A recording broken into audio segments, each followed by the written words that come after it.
गईनी तो देखनी कि भैया नु नदी पर रट धके चढ़ कर रहलन।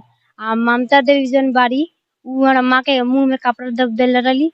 आ हमार दीदी बाड़ी नु पैर पकड़ ले रहली। जब हम गईनी नु तो हमके मार के भगा देलक लोग। तो हम चिल्लाते गनी तो हम बेहोश हो गए रहनी। दुकान पर से आईनी नु तो मुआ देले रहे लो ले जाते रहे टेम्पू पर लाद के तो कहता लोग कि तेरा माई के सांस चलता है हॉस्पिटल में ले जाके मुरघट में खानी में झूर में एगो फेंक देले रहे लो। कान में तेल डाल के सोया हुआ है प्रशासन है। बच्ची का हालत देख कैसे बच्ची का हालत है। सारे के सारे बच्चे को रोते रोते सबका परिस्थिति ऐसा ही हुआ है। ना पानी सभी लोग ना मतलब इस बच्ची को आज कोई सहारा नहीं है। और हम देख लीजिए परिस्थिति बच्चों का, किस परिस्थिति में बच्चे पहुंचे हुए हैं। सबका यही हाल है। छोटा सा बच्चा रो रहा है, ये रो रही है, वो देखिए किस तरह से दांत लगातार उसको लग रहा है। यही परिस्थिति चल रही है जिस दिन से हत्या हुई है उस लड़की का। घटना यही देखिए, इतने क्रूरता के तरीके से उसको मारा गया है कि सुनने के बाद रूह कांप जाती है सर। और उसके बाद भी प्रशासनिक महोदय ये प्रभारी जी कहते हैं कि आप पूरा गांव का नाम मत दीजिए। भाई गांव का नाम तो जो इस मामला में संलिप्त है, जलाने में, उसको हटाने में, साक्ष्य मिटाने में जो है उसका तो नाम आना ही चाहिए, जाहिर सी बात है। और सबसे बड़ी चीज है कि बच्चे गवाह हैं, जो बच्चे देखे हैं सब कुछ आपको बता दिए हैं। नमस्कार, मैं विकास और आप देख रहे हैं द पब्लिक तक। आज हम ऐसे एक जो कि संवेदनशील जो एक ऐसे हम मुद्दे लेकर आए हैं आपके बीच में, शायद आप सोच भी नहीं सकते हैं। अगर सोच भी सकते हैं तो शायद आप वहां तक नहीं जा सकते। और बच्चे बैठे हुए हैं यहाँ पर, इसके संदर्भ में हम बताने जा रहे हैं। सबसे पहले हम बच्चों से ही पूछेंगे, उसके बाद हम बात करेंगे। यह घटना जो है भगवानपुर थाने अंतर्गत गजियापुर गांव की है, जहां एक विवाहिता को मार दिया जाता है, जिनके 3 बच्चे हैं, और बिना किसी से कहे हुए जलाया जाता है। और जब वहां लोग पहुंचते हैं तो वहां जलाने वाला कोई नहीं रहता है। 100 के पास कोई नहीं दिखाई देता है, ना उसके पति को पता है, ना उसके मायके वाले को पता है। ये बच्चे डर से ये अपने ननिहाल आए हुए हैं, क्योंकि इनके माँ को जब मारा जा सकता है तो बच्चे गवाही हैं, इनको भी मारा जा सकता है। इसलिए ये अपने ननिहाल हैं, इनके मामा जी हैं, इनके नानी जी हैं। पूरी सच्चाई क्या है, घटना क्या है, हम बात करेंगे। क्या नाम है बाबू? सपना कुमारी। हाँ। क्या हुआ था अपने माँ के? उ 3-4 दिन से हमरा घरे झगड़ा करत रहे लोग। सुबह भइल त उ गोबर उतार उठैली भैंस के दुहैली।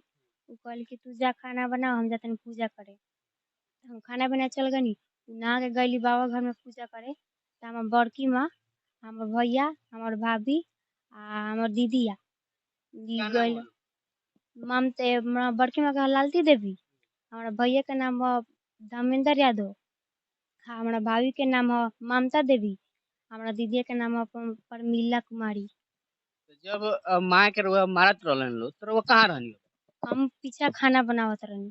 पता ना चल। ना आ जब घुस गइलो सब केहू त हम माँ के बड़की माँ पटक देली त माँ चिल्लैली नु त हम गइनी त देखनी कि भैया नु नदी पर रट धके चढ़ कर रहलन। आ ममता देवी जन बाड़ी उ हमार माँ के मुंह में कपड़ा दब देले रहली। आ हमार दीदी बाड़ी नु पैर पकड़ ले रहली। जब हम गइनी नु त हमके मार के भगा देलक लोग। त हम चिल्लाते गनी त हम बेहोश हो गए रहनी। अब पापा और कहाँ बनी? हमार पापा भी बाहर रहलन। बाहर बनी, हैदराबाद। हाँ। सुन सकता नहीं रहुआ लोगिन, ये ई घटना जौन बा जो कि पूरा दिल के झकझोर देवेला बा। कल्पना भी आदमी नहीं कर सकत कि का ऐसा लोग निर्दयी हो सकता। फिलहाल और एक लड़का यहाँ के 2 गो बारन लोग छोट छोट। क्या नाम है बाबू राव? रुपेश कुमार। रउआ घटना जब भइल मम्मी के जब मारल गइल तो रहनी? जी आई जब हम दुकान पर से आईनी नु तो मुआ देले रहे लो ले जाते रहे टेम्पू पर लाद के तो कहता लोग कि तेरा माई के सांस चलता है हॉस्पिटल में ले जाके मुरघट में खानी में झूर में एगो फेंक देले रहे लो। आ यहाँ ले जाके आ 2 झापा मार के आगी दुआ के मार के भेजवा देलक लोग। माने आग तोहरे से दिवावल गए बाबू? ओकर बाद भगा देहल। जी अच्छा, जब मम्मी के तरह आग जब दिवावल जात रहे तो के रहे वहाँ? कैलाश यादव, मोटर यादव, राम अवतार यादव, नौनहक यादव, मनोज राय, जयलाल राय, धर्मेंद्र कुमार, कितना लोग रहे शामिल। ये बाबू कहाँ रहा बाबू तू? हम तो हाजिर जाया कर रहे कहीं भेज दियल गए रहे। देख सकता नहीं कि गवाह के तौर पर जितना लड़का ई नाम बतौलक हटे उतना लोग के गिरफ्तारी होके के चाहिए, लेकिन थाना इतना जो कि रवैया खराब बा भगवानपुर थाना के। थाना अध्यक्ष पंकज कुमार जी, अगर हमारी बात आप तक पहुंच रही है तो आप संज्ञान लीजिए और इन बच्चों को आंसू कौन पूछेगा। कि आपके घर अगर माँ बहन है, अगर ऐसा हो जाता है तो आप क्या कीजिएगा। आपके ऊपर आरोप लग रहा है कि आप आवेदन नहीं ले रहे हैं। मृतका के भाई हैं, हम इनसे बात करते हैं, क्या ये कह रहे हैं। अभी तक घटना का जो कि है 17 तारीख को घटना हुआ था, अभी तक उसका संज्ञान नहीं लिया गया है। यहाँ तक ये डीएसपी के पास भी गए थे, एसपी के पास भी गए थे, लेकिन अभी तक एफआईआर दर्ज क्यों नहीं हुआ है। आइए बात करते हैं, इनके भाई हैं। क्या नाम है आपका? मेरा नाम अवधेश कुमार है सर। ये घटना जो है 17 तारीख को सुबह 7 बजे करीब में हुआ है। हमको जैसे ही पता चला तीसरे के माध्यम से कि ऐसे ऐसे घटना आपकी बहन के साथ हो गया है, तो हम उन परिजनों के पास फ़ोन लगाने की कोशिश किए। सबका मोबाइल स्विच ऑफ आ रहा था। जो मेरी दीदी का भी फ़ोन था, उसकी बड़ी दादी जो है वो भी उस मोबाइल को कहीं छुपा दी थी स्विच ऑफ करके, ताकि ये लोग भी, बच्चे लोग भी खबर नहीं कर सके। तीसरे के माध्यम से हमको फ़ोन आया, तब तक हम थाना का किसी तरह से फ़ोन नंबर लिए, कॉल किए तो थाना फ़ोन रिसीव करके हेलो हेलो करके काट दे रही थी। तब तक हम थाना में भगवानपुर पहुँचे और बताया कि ऐसे ऐसे घटना हो गया है हमारे साथ, चलिए आप लोग। तो गए तो वहाँ देखे तो 100 को टायर और पेट्रोल के माध्यम से 80% 100 जल चुका था घटनास्थल पर। और घटना के बारे में जानकारी लिए तो वो लोग गला दबा करके एक रूम में 3-4 लोग मिल करके हत्या कर दिया था। अभी तक कहाँ कहाँ गए हैं आप और कितना जो कि इसके लिए रिस्पॉन्स? हम आवेदन लेकर के थाना प्रभारी के पास गए तो थाना प्रभारी बोल रहे हैं कि इतने लोग का बाराती गए थे मारने के लिए कि कितना लोग के नाम दिए? हम 10 आदमी का नाम दिए थे, जिसमें से मुख्य आरोपी 4 लोग थे और 6 लोग थे जो रफा दफा करने में संलिप्त थे। लेकिन प्रभारी ने हमारा आवेदन नहीं लिया, बोले कि जहाँ जाना है तहाँ जाइए आप, हम आपका आवेदन नहीं लेंगे। उस समय थाने में कौन थे? उस समय पंकज पासवान थे। बोल रहे थे कि आप कौन होते हैं एफआईआर करने वाले। हम बोले कि हम मतलब कि मृतका का भाई है, हम एफआईआर नहीं, आपका प्राथमिकता नहीं बनता है, जो उसका पति है वही एफआईआर करेगा। नहीं तो आपको करना है तो आपको जहाँ जाना है जाइए। तो हम एसपी के पास भी गए, आवेदन दिए वहाँ पे। एसपी साहब भी बोले कि हम डीएसपी साहब से जांच करवा रहे हैं, उसके बाद आगे की कार्रवाई की जाएगी। और हम बाई पोस्ट भी थाना को और एसपी को आवेदन दिए हैं। अभी तक कितना जैसे कि मामले में वो लोग दिखा रहे हैं कि कितना मैंने काम किए हैं, कोई आपको सूचना वगैरह? हमको कोई सूचना नहीं है कि आगे कितना मतलब काम बढ़ा हुआ है।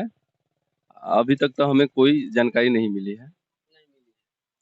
देख सकते हैं किस प्रकार से थाने का रवैया है। हमें तो माफ कीजिएगा, अब कहना मजबूरी है मेरी कि आप लोग चूड़ी पहन लीजिए और बैठ जाइए। ऐसे ऐसे घटनाएं आपके क्षेत्र में होती हैं और जब एफआईआर करने के लिए कहा जाता है तो पति एफआईआर कराएगा। पति बाहर रहते हैं। पंकज पासवान जो थाना प्रभारी है भगवानपुर का, वो बोल रहे हैं, पंकज पासवान बोल रहे हैं कि आपको जहाँ जाना है जाइए, हम आपका एफआईआर नहीं लेंगे। साफ साफ बोल रहे हैं। आप कौन होते हैं एफआईआर करने वाले? हद हो गई, हद हो गई प्रशासन महोदय जी। ये सुशासन की सरकार है और नीतीश कुमार हैं। वाह, गजब की जो कि थाने में व्यवस्था है कि थाना डरता नहीं है आम आदमी से। थाने को पता होना चाहिए कि आम आदमी के पैसे से और आदमी के टैक्स से उसको पैसा मिलता है और सैलरी मिलता है। और जब थाने में आप आते हैं तो आप रंगदारी करते हैं। आप जब आते हैं थाने में तो हमारी सुरक्षा के लिए आते हैं, हमारी आवाज बनने के लिए आते हैं कि लोगों की दलाली करने के लिए आते हैं। आइए और भी कह रहे हैं, क्या क्या कह रहे हैं हमसे बात। बोल रहे हैं कि पति जब बोलेगा तभी हम एफआईआर लेंगे।